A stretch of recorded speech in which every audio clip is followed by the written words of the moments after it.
से रे सर हो देखो लागल सिग्नेचर हो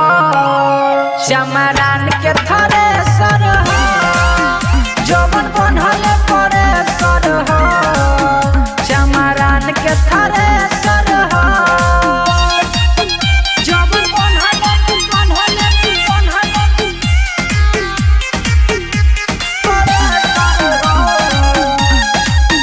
चमरान के थरे सर हो हमारा बेरादरी के पावर बाबेसी खाती देहाती मरद होला देसी खाती देहाती मरद होला देसी राखती है देहिया के भूसा बना के चोइत भसोना हो रहबू लुका के कहतानी सही हो दिहे दही लेखा मोही हो हाई फाइट टेम्परेचर हो चमरान के थरे सर हो जवन बनल परे सर हो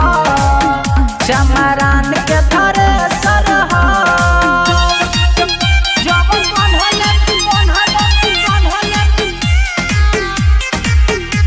परे सर हो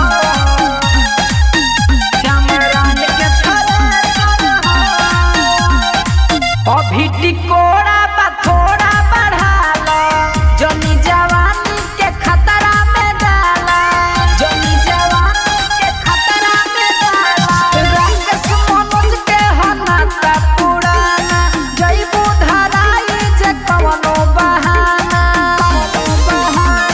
कस करे कटनी हो बिकी चाटतार चटनी हो कटर हमरे सर हो चमरान के थरे सर हो जवन बनल परे सर हो चमरान के थरे सर हो।